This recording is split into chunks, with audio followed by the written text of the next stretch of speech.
예수님의 이름으로 기도하옵나이다. 아멘. 저는 오늘 본문 말씀을 가지고 아무 빚도 지지 맙시다 라는 제목으로 말씀의 은혜를 나누고자 합니다. 오늘도 로마서를 공부하는데 이제 로마서는 성도가 구원받고 어떻게 살아가야 되느냐 조목조목 알려주십니다. 저번 주에는 권세자들에게 하나님이 세워준 임금, 정치자들, 권세자들에게 복종하고 그 다음 선을 행하고 또 세금도 잘 묻혀라. 만든 하나님의 백성으로 천국을 누리며 살아가지만 또 이 세상도 살아가야 되기 때문에 이 세상의 법까지 있어도 잘 지키며 살아가라고 주님 말씀하셨습니다. 오늘은 빚에 대한 것입니다. 이웃 사랑에 대한 것입니다. 아무 빚도 짓지 말라. 왜 그렇습니까? 빚을 지게 되면 이웃에게 상처를 주고 아픔을 주게 됩니다. 부자인 사람에게 빚지는 건 괜찮습니다. 물론 그것도 갚아야겠지만 그 사람은 뭐 큰 부자니까 조금 어려움이 있을 수도 괜찮지만 가난한 자에게 빚진 사람에게 큰 고통과 상처가 됩니다. 그러므로 하나님은 오늘 이웃사랑에 대해서 말씀하시면서 특별히 사랑의 빚 외에는 아무 빚도 지지 말라. 사랑의 빚은 져도 됩니다. 왜? 우리는 어차피 사랑의 빚이 없이 살아가지 못해요. 하나님 앞에 예수님 앞에 큰 사랑의 빚을 졌고 또 우리가 서로 살아가면서 사랑의 빚을 주기도 하고 받기도 합니다. 그거는 우리가 이루며 살아가야 되지만 될 수 있으면 완벽할 수는 없습니다. 이 세상에서 빚 안 지고 사는 사람 사실 없습니다. 그렇지만 주님은 말씀으로 권면하되 될 수 있으면 사랑의 빚 외에는 아무 빚도 짓지 마라. 그렇게 살아가는 것이 하나님의 뜻이라고 말하고 있습니다. 그러니까 우리는 우리 힘으로 안 되지만 하나님의 축복을 받고 아브라함의 복을 받고 하나님의 능력으로 아무 빚도 주지 말고 나눠주고 베풀고 섬기는 삶을 살아갈 수 있게 해달라고 기도하고 하나님의 도우심을 구하며 살아가야 되는 것입니다. 아멘. 어느 목사님이 설교하는 거 들으니까 이런 말씀하시더라고요. 세상에서 제일 감동적인 이야기가 무엇입니까? 성도님들한테 질문을 하요. 그러니까 성도님들이 뭐 사랑하는 얘기가 감동입니다. 어떤 사람을 용서하는 게 감동입니다. 여러 가지 대답이 나옵니다. 근데 그 목사님이 다 틀렸습니다. 제가 알기로는 세상에서 제일 감동적인 얘기는 무엇이냐? 너 돈은 있니? 없으면 얘기해. 내가 빌려줄게. 이게 제일 감동적인 얘기. 실제적인 얘기입니다. 왜? 진짜 돈이 없고 힘든 사람한테는 빌리는 것도 힘들고 가장 절실한데 어느 사람이 너 어려운 형편 알아? 돈 있어? 내가 빌려줄게. 얼마나 위로가 되고 도움이 되고 또 빌려주면 그걸로 위기를 극복할 수 있습니까? 우리 하나님 떠난 사람들은 떠난 인생은 물질의 궁핍합니다. 하나님이 아버지가 될 때는 창조주로서 모든 걸 공급해 주지만은 하나님 떠난 인생은 피땀 흘려가지고 가시와 엉겅퀴 저주가 나는데 내가 벌고 먹고 살아야 되기 때문에 돈에 대한 고통이 엄청납니다. 그리고 이게 실제적입니다. 예수님도 신약 성경으로 돈에 대한 얘기 엄청 많이 합니다. 비유도 그렇고. 하나님 없는 인생은 돈밖에 없습니다. 사람들 보십시오. 하나님 없으면 최우선이 돈 버는 겁니다. 돈 벌고 건강하고 즐기고 사는 거. 이게 목표입니다. 하나님이 계시면 하나님의 물질의 복을 주시기 때문에 그걸 가지고 하나님을 섬기고 이웃을 섬기게 되는 것입니다. 이 이야기가 어느 드라마에서 나왔다고 그 목사님 얘기하시더라고요. 김혜자 씨, 우리 국민 어머니 배우가 아주 남노한 모습으로 어려운 가운데 있는데 옛날 고향 오빠를 만났어, 오래간만에. 근데 고향 오빠가 딱 보니까 너무 남노하고 어렵게 사는 것 같아. 여러 가지 얘기하다가 오빠가 헤어지면서 야, 너 근데 생활비는 있니? 돈은 있니? 없으면 얘기해, 내가 빌려줄게. 그 김혜자 그 드라마에서 그분이 너무 반가워하고 빌리진 않았지만 너무 감동을 받았어요. 내 어려운 형편 아는구나. 나를 도와주는 사람이 있구나. 오늘 하나님이 말씀하십니다. 자녀들아 돈은 있니? 내가 빌려줄게. 하나님 복을 주십니다. 누구에게 복을 구합니까? 만복의 근원이 하나님입니다. 너는 내게 구하라. 내가 채워준다고 했습니다. 하나님은 오늘도 이러한 마음으로 우리를 보시기 때문에 우리는 하나님께 믿음으로 순종하고 하나님 말씀대로 살아가고 하나님의 복을 받음으로 아무 빚도 지지 않고 도리어 나눠주고 베풀고 섬기며 살아가야 되는 것입니다. 아멘. 첫 번째, 오늘 로마서 13장 8절에 보니까 피차 사랑의 비례에는 아무에게든지 아무 빚도 지지 말라. 남을 사랑하는 자는 율법을 다 이루었느니라. 아무 빚도 지지 말라라고 말했습니다. 저는 이 얘기 들을 때 사랑의 비대에서만 예전에는 관심이 있어. 사랑의 비대에 대해서는 빚을 져도 되는구나. 근데 사실 이 얘기의 중요한 뭐냐? 사랑의 빚은 져도 된다. 사랑의 빚은 아까 얘기한 것처럼 다칠 수밖에 없습니다. 그렇지만 다른 빚은 지지 말라. 이게 물질적인 얘기입니다. 왜? 남을 사랑하는 자는 율법을 이루었다. 남을 사랑하는데 빚을 지게 되면 남에게 아픔을 준다는 거예요. 아까처럼. 그렇기 때문에 남을 사랑하는 자는 율법을 지키고 남을 사랑해서 남에게 고통을 안 주기 때문에 그 하나의 방법으로 빚도 지지 마라. 만약에 빚을 졌으면 하나님께 기도하면 하나님이 도와주시고 하나님이 여러 가지 말씀하시는데 우리 힘으로 사실 아무것도 할 수 없어요. 내가 알아도 못하는 게 우리입니다. 12번 결심해도 작심삼일되는 게 우리입니다. 그래서 하나님은 보혜사 도우시는 성령님을 보내주셨어요. 하나님께 구하고 성령께 구하면 말씀대로 순종하며 살아가게 되는 것입니다. 구약에 보면은 빚 갚는 얘기가 나옵니다. 선지생도 지금으로 말하면 신학생인데 이 신학생이 신학교 다니다가 어떤 어려움이 있는지 세상을 떠나버렸어. 남편이랑 자녀 다투고 세상을 떠나버렸어. 빚을 많이 졌습니다. 신학생이 되다 보니까. 그러니까 이 아내가 큰일 났어. 빚쟁이들이 몰려와서 갚을 것이 없으니까 아들들을 이제 종으로 삼으려고 종으로. 빚을 져서. 그래가지고 선지생도 학교에 이 엘리사 교장님한테 가서 선생님 엘리사 선지자님 우리 남편이 신학교 다니다가 지금 세상 떠났고 빚을 져서 우리 아들이 종으로 팔려가게 됐습니다. 어떻게 해야 됩니까? 도와주십시오. 하나님의 방법으로 갚아줍니다. 우리도 빚을 지지 말라고 했지만 우리 연약해서 빚집니다. 죄도 지고 넘어집니다. 하나님의 도우심으로 해결해야 되는 것입니다. 사무엘 열왕기 왕하 4장 1절에 보니까 선지자의 제자들의 아내 중에 한 여인이 엘리사에게 부르짖어 이르되 당신의 종 나의 남편이 이미 죽었는데 당신의 종이 여호와를 경외한 줄을 당신이 아시는 바니이다. 이제 빚준 사람이 와서 나의 두 아이를 데려다가 그의 종으로 삼고자 하나이다 하니 당신이 알지 않습니까? 우리 남편 부르심 받아서 선지학교 가서 하나님 경외하고 최선을 다했어. 근데 어찌된 영문인지 잘되긴커녕 남편이 세상 떠버렸어. 그리고 빚쟁이들이 와가지고 내 아들들 종으로 삼습니다. 나 어떻게 해야 됩니다? 어떻게 해야 됩니까? 부르짖어 기도하니까 엘리사가 말합니다. 그래? 그럼 너 무엇이 있느냐 너에게? 아무것도 없고 기름 한 그릇 있습니다. 기름. 하나님은 우리에게 있는 것 갖고 역사하시죠. 다윗의 물맷돌, 모세 마른 막대기, 어린아이 오병이요. 하나님 우리에게 주셨습니다. 우리가 활용을 못해서 그렇지. 엘리사가 내가 돈 줄게 그러지 않았어. 너에게 뭐가 있냐? 기름 한 그릇 있습니다. 그래? 그럼 너 아들이랑 이웃에게 그릇을 많이 빌려라. 조금 빌리지 말고 많이 빌려. 이것도 빌리는 겁니다. 근데 빌리는 걸 통해서 하나님 역사하시죠. 많이 빌려와라. 그리고 거기다가 기름을 채워라. 그러면 하나님이 도와주실 거다. 뭐 이성적으로는 말이 안 맞죠. 그렇지만 우리는 순종해야 됩니다. 믿음은 이성을 초월하는 겁니다. 내 방법을 버리는 겁니다. 아들 둘과 이 여인이 이웃집에 가서 그릇을 다 빌려옵니다. 나 그릇 좀 빌려주세요. 뭐 돈은 못 빌려줘도 그릇은 빌려줄 수 있어요. 그릇을 잔뜩 빌려와서 그 한 그릇 있는 기름을 이 병에다 옮깁니다. 저 병에는 하나님의 기적이 나타납니다. 기름을 부으니까 또 기름이 생기고 또 기름이 생기고 가득 기름이 생깁니다. 언제까지 생기냐? 그릇이 있을 만큼. 이 그릇이 우리의 믿음을 말합니다. 우리 믿음만큼 하나님 역사하십니다. 순종해서 그릇 빌려온 만큼. 그릇이 없습니다. 계속 기름이 생기는데 아들에게 그릇 가져와라. 어머니 이제 그릇이 없습니다. 기름이 딱 끝입니다. 하나님 믿음대로 역사하십니다. 이 믿음의 법칙. 그런데도 많이 빌려왔기 때문에 그릇에 기름이 많습니다.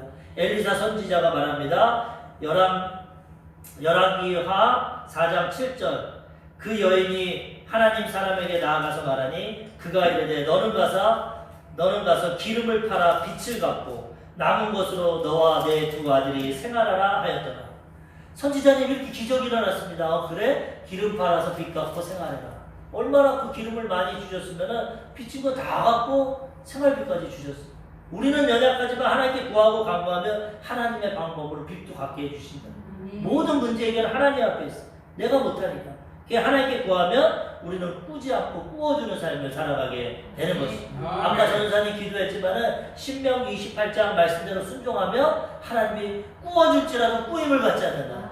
우리 이런 복을 받아야 됩니다. 신명기 28장 12절 여호와께서 너를 위하여 하늘의 아름다운 보고를 여시사 내 땅에 때를 따라 비를 내리시고 내 손으로 하는 모든 일에 복을 주시리니 내가 많은 민족에게 꾸어줄지라도 너는 꾸지 아니할 것이요. 말씀에 순종해서 하나님 복을 받게 되면 꾸어줄지라도 꾸임을 받지 않습니다. 머리가 되고 꼬리가 되잖아요. 우리가 할 수 있는 것은 말씀에 순종하는 것입니다. 내 생각에 안 맞고 내 경험에 안 맞고 어렵고 힘들지만 순종하면 하나님이 이런 복을 주셔서 비치지 않고 살아가게 주신다는. 또한 하나 생각할 것은 그럼에도 불구하고 이 세상에는 가난과 어려움이 있습니다. 물질적으로 어려워하는 사람이 있습니다. 그런 자들에게 하나님 뭐라고 하냐? 빌려주라고 합니다. 우리는 빌리지 말고 복을 받되 가난한 자에게는 빌려주라고 합니다. 성경에 많은 곳에 네 이웃, 네 형제에게 꾸어주라고 합니다. 빌려주라고 합니다. 온 사람에게 돈 없다 빈손으로 돌리지 말라고 했어요. 우린 복을 받아서 빚 안 지는 것뿐만 아니라 꾸어주고 나누고 베풀고 살아가야 되는 것입니다.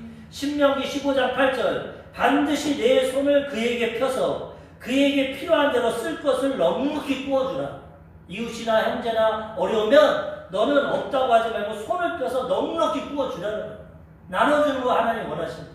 하나님 주신 복을 받고 나눠주면 하나님이 기뻐하시는 것입니다. 그리고 하나님 더 은혜를 주시는 것입니다. 이런 삶을 살아가야 됩니다. 그리고 또 빚을 꾸어줬는데 그 사람이 너무 어려워서 못 갚으면 면제해 주라고 했어요. 그거 받으려고 끝까지 하지 말고 하나님 주신 것 가지고 나눠줬으니까 만약에 형제가 어려우면 면제해 주라. 7년 동안 기다렸다가 안 되면 면제해 주라고 했어요. 신명기 15장 2절에 보면은 이릅니다. 빚에 대한 면제에 대한 규례인데 면제의 규례는 이러하니라. 그의 이웃에게 꾸어준 모든 체주는 그것을 면제하고 그의 이웃에게나 그 형제에게 독촉하지 말지니 이는 여호와를 위하여 면제를 선포하였음이라. 7년 동안은 빌려주고 기다리되 그 형제가 진짜 못 갚으면 탕감해주라는 겁니다. 여호와를 위해서 면제하라는 겁니다. 그럼 하나님이 복을 주신다는 거예요.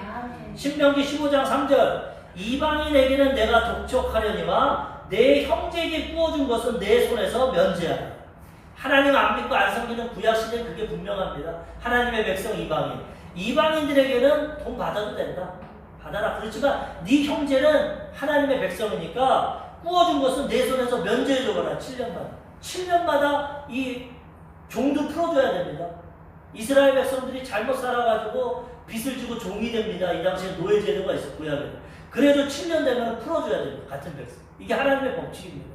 내가 하나님의 복을 받아서 꾸어줘도 그가 형편이 안 돼서 못 갚으면 과감하게 면제해주고 하나님 앞에 선을 행하라고 하나님이 갚아주신다고 말씀하고 계시는 것입니다. 누가복음 6장 38절 주라 그리하면 너에게 줄 것이니 곧 후이되어 누르고 흔들어 넘치도록 하여 너희에게 안겨주리라. 너희가 헤아리는 그 헤아림으로 너희도 헤아림을 도로 받을 것이니라. 주고 꾸어주면 하나님이 갚아주신다. 그냥 주는 게 아니라 어떻게 줍니까? 후이되어 흔들어 넘치도록 안겨준다. 너희가 하는 대로 심은 대로 갚는다는 거예요. 헤아리는 대로.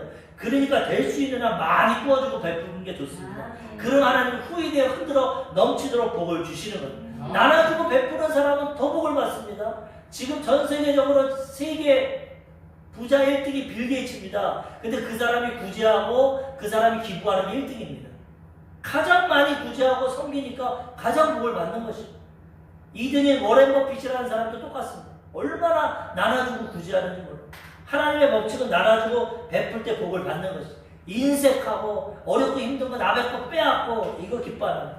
나눠주고 베풀 때 복을 주십니다. 왜 그렇습니까? 잠언서 19장 17절 가난한 자를 불쌍히 여기는 것은 여호와께 꾸어드리는 것이니 그의 선행을 그에게 갚아주시리라. 가난한 자에게 꾸어주면 누구에게 꾸어줍니까? 하나님께 꾸어줍니다. 우리가 어떻게 하나님께 꾸어줍니까? 근데 하나님의 자녀들 가난한 자에게 꾸어주면 하나님께 내가 돈 빌려주는 거고 그 다음에 하나님이 갚아주시는 거죠. 그러므로 우리는 신명기 28장 말씀처럼 복을 받아서 꾸어줄지라도 꾸임을 받지 않고 그 다음에 복을 받는다면 자꾸 가난한 사람 어려운 사람 꾸어주고 베풀고 해야 돼요. 나눠주고 그리고 못 갚으면 면제해주고 그럼 하나님의 복을 주시고 은혜를 베풀어 주시는 것입니다. 마태복음 25장 29절 무릇 있는 자는 받아 풍족하게 되고 없는 자는 그 있는 것 같이 빼앗기리라. 이게 달란트 비유인데 5달란트 갖고 열심히 순종해서 5달란트 남기니까 나중에 1달란트 받았는데 아무것도 안 하고 그냥 땅에 묻어둔 사람 거 뺏어가지고 그 사람한테 줍니다.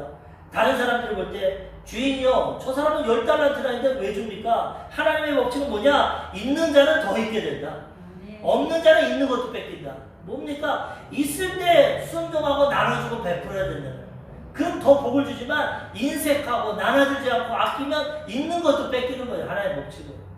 세상 사람들은 아끼고 절약해서 악착같이 남의 것 뺏어서 살아야 내가 배가 부르고 나눠주면 손해받을 것 같지만 그건 세상 법칙이고, 하나님의 법칙은 있어서 더 나눠주고 베풀면 더 풍족하게 된다는 거예요. 움켜쥐고 남 안 베풀어주고 나만 살려고 하면 있는 것까지 뺏기는 거죠. 그래서 우리는 하나님의 법칙을 잘 깨닫고 오늘 말씀대로 하나님의 복을 받아서 빚을 지지 말고 그 다음 나눠주고 베풀고 복된 삶을 살아가야 되는 것입니다. 두 번째로 하나님 오늘 말씀에 이웃을 사랑해라. 이웃을 사랑해라. 율법이 아닌 사랑을 강조하고 있습니다. 빚지는 것도 이웃 사랑하는 거다. 그 다음에 더 포괄적으로 십계명의 그 인간관계의 계명을 가지고 이 계명을 지킬 때 사랑으로 해라. 형식적으로 하지 말고. 그 다음 뭐라고 했습니까? 오늘 로마서 13장 9절에 보니까 간음하지 말라, 살인하지 말라, 도둑질하지 말라, 탐내지 말라 한 것과 그 외에 다른 계명이 있을지라도 내 이웃을 내 자신과 같이 사랑하라 하신 그 말씀 가운데 다 들었느니라. 이웃을 사랑하는데 빚지지 말아서 아픔 주지 말고 그 다음에 하나님 주신 6계명부터 10계명 다 지켜라. 근데 이 내용도 뭐냐? 사랑이다. 사랑. 형식으로 그냥 살인 안 해야지, 간음 안 해야지 이게 아니라 이웃을 사랑하기 때문에 내가 간음하면 저 가정이 파탄이 되니까, 우리 가정이 파탄이 되니까, 내 남편 아내에게 상처를 주니까 간음하지 말아야지. 살인하지 말라. 살인하면 저 사람에게 고통이 되고 가족에게 고통을 주니까 살인하지 말아야지. 도둑질하지 말라. 저 사람이 피땀 흘려서 애써서 돈 버는 거 내가 수고도 안 하고 도둑질해서 상처를 주지 말라. 탐내지 말라. 나는 일도 안 하고 남의 거 탐내가지고 고통을 주지 말라. 그 외에 다른 계명도 다 내용이 뭐냐? 이웃을 내 몸같이 사랑하기 때문에 안 해야 된다. 형식적으로 의식적으로 나는 바리새인들과 같이 나는 살인도 안 했어, 간음도 안 했어, 도둑질도 안 했어. 그런 건 인정 못 받습니다. 형식과 외식입니다. 도리어 예수님께 심판받습니다.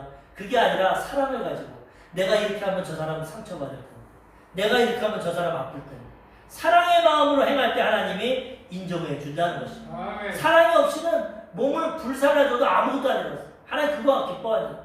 중심으로 사랑하기 때문에 이런 계명을 짚을 때 율법의 완성은 사랑입니다. 외형적으로 형식적으로 지키는 것 의미가 없고 사랑으로 행할 때 하나님이 인정해 주신다는 것입니다. 바리새인들이 이 신약시대에 하나님의 계명을 엄청 잘 지켰습니다. 그래서 예수님 앞에 자랑을 했어. 그런데도 주님은 너희들은 그런 믿음으로 인정 못 받는다. 그런 행위로는 인정 못 받는다. 왜? 자기 일가들은 나는 일주일에 2번 금식한다.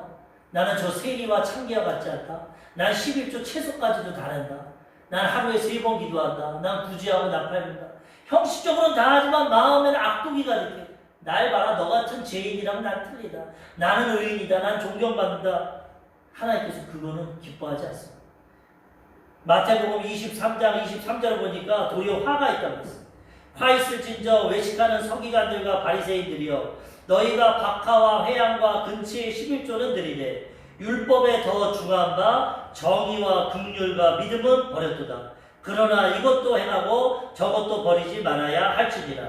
외식적으로는 네가 율법이고 십계명 다 지키지만은 그 안에 있는 내용, 정의와 긍휼과 믿음은 버렸다. 사랑을 갖고 그걸 진심으로 해야 되는데 마음에는 악독이 가득하고 과부의 재산 뺏어가지고 11조 내고 과부와 고아의 거 뺏어가지고 악을 해가고.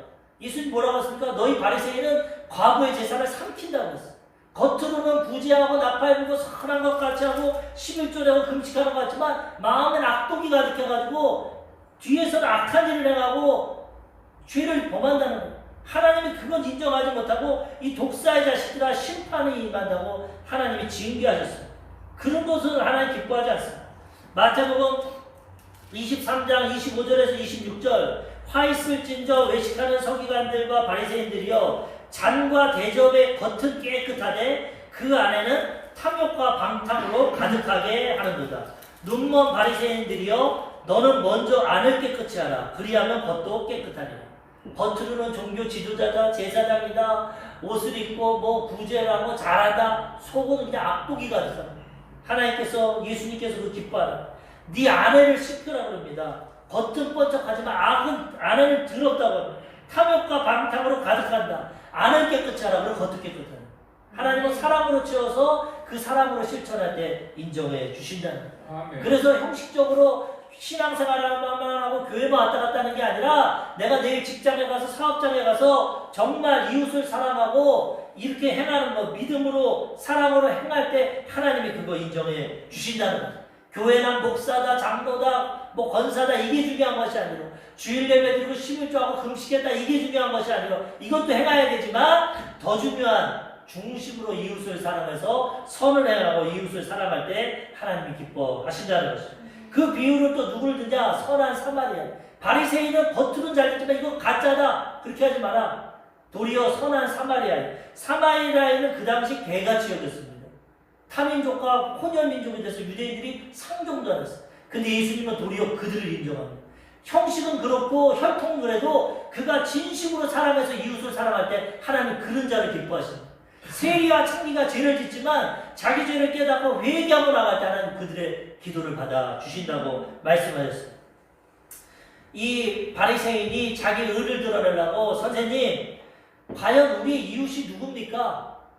예수님께서 어떤 계명이 중요합니까? 그러니까 첫째는 하나님 목숨을 다해 사랑하고 둘째는 내 이웃을 사랑해라 이 말씀하니까 그럼 이웃이 도대체 누굽니까?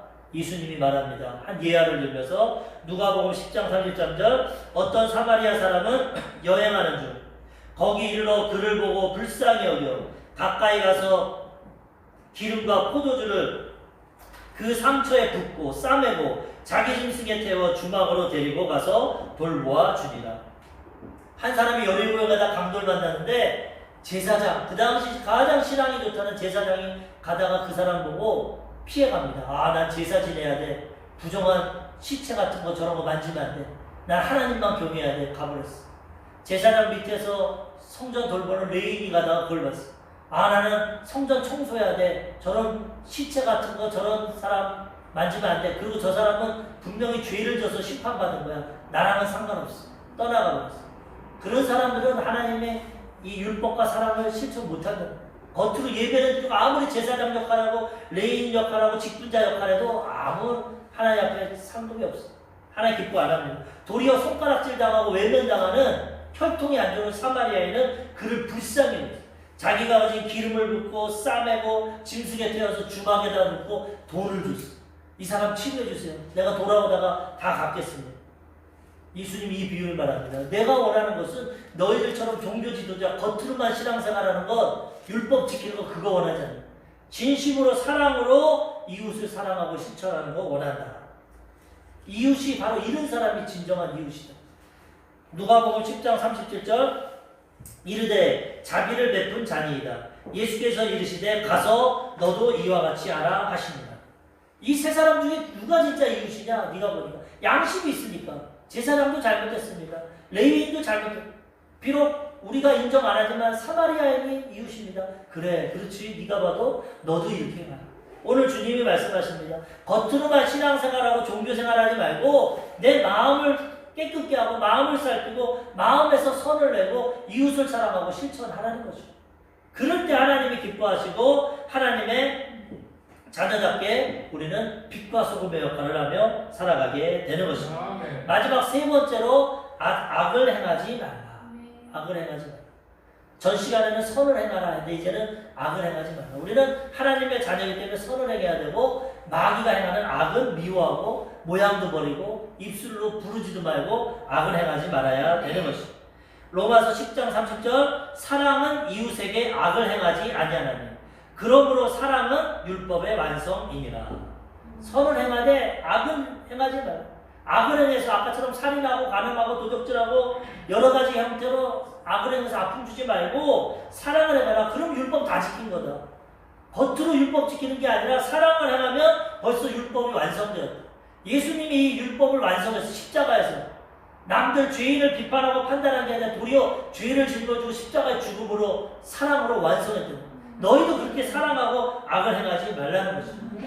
왜 그렇습니까? 심은 대로 걷기 때문에. 심은 대로. 하나님이 우리에게 사랑의 빛을 주셨어. 예수님을 통해. 우리도 그렇게 살아가고 그렇게 살아갈 때 하나님이 기뻐하시고 또 하나님이 더 좋은 은혜를 허락해 주신다는 거예요. 악을 행하면 반드시 맞습니다. 세상 사람들도 뭐라고 합니까? 남의 눈에 눈물을 흘리면 네 눈에는 피눈물이 난다. 악을 행하면 악을 받는 게 하나님의 법칙입니다. 반대로 선을 행하면 선이 임하게 된다는 거죠. 그러므로 우리는 어찌하든지 악을 버리고 이웃을 사랑하고 선을 행해야 되는 것입니다. 이 땅에서 심은 것 이 땅에서 거두게 됩니다. 콩 심은 데 꽃나고 팥 심은 데 팥 났습니다. 자연 법칙도 하나님의 법칙입니다. 뿐만 아니라 이 땅에서 선으로 심으면 하늘나라에서 상급받습니다. 하늘나라에서 이 땅에서도 만든 거고 하늘나라에서 또 받습니다. 그러므로 우리는 악을 행하지 말고 선을 행하고 좋은 것을 심으며 살아가야 되는 것입니다. 갈라디아서 6장 7절 8절 스스로 속이지 말라. 하나님은 업신여김을 받지 아니하시나니 사람이 무엇으로 심든지 그대로 거두리라. 자기 육체를 위하여 심는 자는 육체로부터 썩어질 것을 거두고 성령을 위하여 심는 자는 성령으로부터 영생을 거두리라. 육신의 것만 생각해서 내 육신의 정욕, 안목의 정욕, 이생의 자랑 나 드러내고 잘 먹고 잘 살고 나를 위해서 육신의 것만 썩으면 거둘 것이 없어. 다 이 땅에 있는 거 썩어지는 건데 썩어질 것 같고 성령으로 선을 심하고 사랑을 심고 착한 것 심고 복음을 심으면 성령으로 영원한 생명을 얻게 된다는 것입니다. 심은 대로 걷기 때문에 우리는 선을 행하고 악을 멀리하고 하나님의 은혜 가운데 도우심 가운데 선한 삶을 살아가야 되는 것입니다. 요한복음 5장 29절 선한 일을 행한 자는 생명의 부활로 악한 일을 행한 자는 심판의 부활로 나옵니다. 예수님 너희가 이 땅에서 부족하지만 선한 일을 행하면 하나님 기뻐하시고 생명의 부활로 오고 도리어 하나님의 말씀을 멸시하고 악한 일을 행하면 심판의 부활로 나타납니다. 반드시 하나님은 선과 악에 대해서 공의롭게 판단하십니다.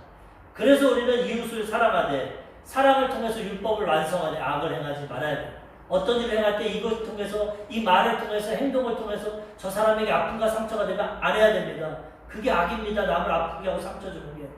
그러므로 악을 행하지 않고 선을 행하며 위로하고 권면하고 선을 행하면 그 선이 우리에게 돌아올 것이고 하나님 앞에 설 때 칭찬받고 상급받게 되는 것입니다. 그러므로 우리는 오늘 말씀처럼 형식적인 것이 아니라 조그만 것이라도 내 이웃 나보다 가난하고 병들고 소외된 자에게 선을 행함으로써 하나님 앞에 사랑을 완성하고 하나님 말씀을 지키고 하나님 주시는 은혜와 복을 받고 하나님께 인정받고 칭찬받는 주의 백성으로 세상의 빛과 소금을 역할을 하며 살아가야 되는 것입니다. 유정옥 사모님이라는 분이 계십니다. 이번 그 오륜교회 다니엘 기도에 간증하셨는데 이분의 간증이 너무나 많습니다. 얼마나 정말 선한 삶을 사는지 모릅니다. 근데 대표적인 선한 삶이 무엇이냐? 지금 소중한 사람들의 대표입니다. 이 소중한 사람들은 서울역에서 노숙자들 도와줍니다. 노숙자들 밥 먹이는 거예요. 근데 그 이름이 소중한 사람. 하나님은 그렇게 소외되고 병들고 세상에서 가장 가난하고 비천한 자들에게 관심을 갖습니다. 항상 얘기하지만 부모님은 못나고 병들고 아픈 자식에게 관심이 있어요. 하나님 그들에게 가요. 이분이 그들을 가서 밥을 먹이고 사역을 하니까 하나님 얼마나 복을 주는지 서울역에 빌딩도 주고 그리고 지금 전 세계적으로 3만 명 우리나라보다 잘 사는 미국 또 멕시코, 중국, 북한, 미얀마 이 5개국에 북한에 어떻게 도우는지 모르겠는데 이 노숙자들을 도와주고 3만 명에게 먹을 것을 주고 있어요. 그리고 가평에 가면은 이 암센터가 있습니다. 암 환자들, 말기 암 환자들 전액 무료로 그들 돌봐주고 치료해줍니다. 하나님 복을 받아가지고 이런 선한 일을 하는데 이분의 삶을 보니까 얼마나 선한 일하고 착한 걸 심었는지 하나님이 정말 큰 복을 줍니다. 처음에 남편이 사업하다 망해가지고 신학교 가게 됐어요. 그것도 하나님의 기적적인 그런 걸로 갔는데 이제 자기네가 하나님 앞에 가난하고 소외된 사람 도울게요. 좋은 충영교회 강남에 있는 교회 교육자가 됐는데 거기 안 가고 경기도 광주에 장애인들 도와주는 사례비를 안 받는 그곳에 갔어요. 그 장애인들 도와주고 하는데 사람들을 동역자를 많이 붙여줬어요. 근데 어떤 부잣집 그 성도님인데 이 사모님한테 기도 부탁을. 사모님, 저는 부자고 돈이 많고 이 장애인시설 봉사를 하는데 한 가지 기도 제목이 남편이 예수를 안 믿습니다. 남편이 얼마나 완고한지 교회를 안 다녀서 그거 5년째 기도하고 있는데 어떻게 해야 될지 모르겠습니다. 그 말을 듣는데 이 사모님의 감동이었어. 아, 성도님, 그러면은 성도님 지금 식모를 구하고 있죠? 예전에는 식모입니다. 지금은 뭐 가정부라고도 하고 도움이라고도 하는 식모. 예, 구하고 있어요. 제가 성도님 댁 가가지고 한 달 동안 식모살이 하면서 남편 전도하겠습니다. 아니, 사모님이 어떻게 그런 일을 합니까? 아니요, 저는 할 수 있습니다. 저를 그렇게 하게 해주십시오. 그래서 그 집에 식모살이 들어갔어요. 이분이 나이가 많은 것 같습니다. 이 분은, 이 사모님은 젊었을 때고 할아버지라고 하는데 이 완고한 할아버지를 위해서 사랑을 실천합니다. 새벽 3시에 일어나서 2시간 동안 기도합니다. 하나님, 저 영혼 구원해 주십시오. 그리고 이 할아버지가 제일 먼저 하는 것은 자수성가한 사람이고 돈이 많은 사람이고 집이 한강이 보이는 큰 아파트. 그렇게 좋은 집 처음 봤어요. 그런데 아침마다 신문을 읽는데 자기가 먼저 일어나서 신문을 다 읽어보고 거기에 대한 자기가 모르는 거 사전을 다 찾아보고 신문을 읽어줍니다. 할아버지한테. 그리고 신문에 대한 거 토론을 합니다. 그러니까 이 할아버지가 아니, 당신 젊고 내 딸과 같은데 어떻게 이렇게 지식이 많으냐, 그리고 어떻게 이렇게 나랑 대화가 잘 통하냐, 너무 기뻤어요. 그리고 할아버지 외출할 때마다 그냥 구두를 깨끗하게 닦아줍니다. 할아버지 신기 전에 앞치마로 또 한 번 닦아줍니다. 할아버지가 원하는 대로 너무나, 근데 얼마나 까탈스러운지 물 온도도 재가지고 물을 줘야 돼. 몇 도씩 물을 줘야 돼. 아주 그냥 코피가 날 정도로 했지만은 내가 한 달만큼은 사랑으로 섬긴다. 근데 2주가 지났습니다. 자녀들은 다 외국에 가 있는데 그 딸이 어떻게든 와가지고 이 여인에게 몰아칩니다. 당신 우리 아버지 유산 보고 왔지. 우리 아버지가 당신에게 쏙 빠졌는데 당신 그런 욕심 부리지 마 하면서 오해를 사버렸어. 그래서 하나님 앞에 기도합니다. 하나님, 나는 이 할아버지 복음 전하려고 했는데 도와주십시오. 근데 하루는 그날 꿈을 꾸는데 이 할아버지가 청소년부터 청년기 자라온 그 삶에 대한 꿈을 다 꿨어요. 하나님. 아, 하나님 왜 이런 꿈을 주셨을까? 이 할아버지 성격이 저렇게 된 게 그런 과거에 고생을 많이 한 겁니다. 돈은 벌었지만. 그러니까 이 성격이 잘못. 성격이 이상하고 낙한 사람은 과거를 보면 그게 자라온 겁니다. 그런 마음을 갖고 기도하는데 할아버지가 부릅니다. 처음에는 불러서 당신 너무나 성실하고 착하기 때문에 내가 아는 친구 회사에 입사해 줄 테니까 이런 식모살이 하지 말고 내일부터 거기 출근해. 그래서 할아버지, 아니에요. 나는 직장생활 필요하지 않아요. 나는 여기서 가정부 하는 게 좋아요. 식모하는 게 좋아요. 그러니까 할아버지가 그 딸의 말을 들었는지 오해를 했어요. 솔직히 말해봐. 도대체 왜 여기서 식모살이 하려고 하는 거야? 당신같이 유능하고 젊은 사람이 왜 내 밑에서 이걸 하려고 그래? 그래서 진실되게 말했어요. 사실은 당신 아내분이 당신 전도하려고, 할아버지 전도하려고 5년 동안 눈물로 기도하고 나와 대화하다가 내가 전도하러 왔습니다. 그랬더니 불같이 화를 내고 몸을 떨면서 그렇지 뭐 다른 의도가 있었지 그러면서 막 화를 내고 당장 나가라고 쫓아내는 거예요. 그래서 한 번만 내 말을 들어주십시오. 그러면 진심으로 당신 부인이 5년 기도하고 내가 새벽 3시부터 기도하고 하나님이 당신을 사랑합니다. 다른 거 없습니다. 예수 믿고 천국 가세요. 그리고 하나님 어제 꿈을 보여줬는데 하면서 자기 그 할아버지의 과거에 대해 꿈을 얘기해 줬어요. 마지막으로 얘기하고 어떠라고 했더니 할아버지가 고개를 숙이고 눈물을 흘려요. 하나님이라는 신이 진짜 있구나. 이 과거에 대한 상처 나밖에 모르는데 그거 어떻게 하나님이 알려주냐. 나 이번 주부터 부인이랑 교회 가겠다. 하나님의 사랑을 통해서 그 마음을 변화시켜요. 그 다음 부인이 다니는 교회를 다니다가 이분들이 어렵게 사역하는 거 알고 4개월 후에 이분들을 찾아왔어요. 그래가지고 이분들을 데리고 종로 5가로 갑니다. 종로 5가 12층에 있는 빌딩 100평짜리를 얻어주고 또 70평짜리 애들 타가소 그걸 얻어줘가지고 거기서 목회를 시작합니다. 하나님이 선한 거 심으니까 선한 거 거두게 해주는 거예요. 할아버지 부자니까. 그리고 첫 번째 성도가 됐어. 할아버지랑 그 부인이. 그래서 거기서 목회를 하는데 얼마나 전도가 어렵고 힘듭니까? 근데 그 청계천 종로가 옆에는 청계천 노점상들이 있는데 그 노점상들에게도 또 선을 행하는 겁니다. 노점상들이 장사해야 되니까 애들 아침 10시부터 저녁 10시까지 맡아주는 무상으로. 그 타가소 70평에다가 애들 아침, 점심, 저녁 밥 먹이고 공부 가르치고 무상으로 해요.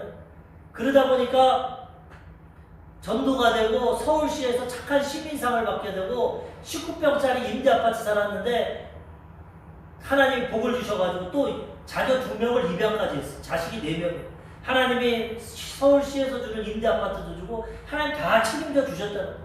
그래서 지금은 이제 노숙자를 위해서 선교하고 있고 구제하고 있고 암 환자를 위해서 얼마나 기적이 많이 나고 열매가 나는지 간증을 읽어보는데 국민일보에도 나왔는데 얼마나 많은지 모르고 하나님 오늘도 이렇게 역사하십니다. 사랑으로 나아갈 때 선을 심을 때 열매를 맺게 하고 하나님께 영광 돌리게 하고 많은 영혼을 구원하게 주시는 것입니다. 우리는 그러므로 이런 선한 마음을 가지고 하나님의 도우심을 갖고 사랑을 실천할 때 하나님 우리를 사용해 주시고 우리를 통해 많은 영혼을 구원받게 주시는 것입니다. 오늘 말씀을 통해서 우리 모두는 하나님 앞에 믿음으로 순종하시고 이웃을 사랑하시고 하나님 앞에 온전히 쓰임받아서 이 땅에서도 칭찬받고 상도 받고 천국에서도 영생 얻고 칭찬받는 하나님 기뻐하시는 지혜로운 순종하는 믿음의 백성들 되시기를 주님의 이름으로 축원합니다. 아멘. 기도하겠습니다. 말씀을 생각하시면서 성령 충만한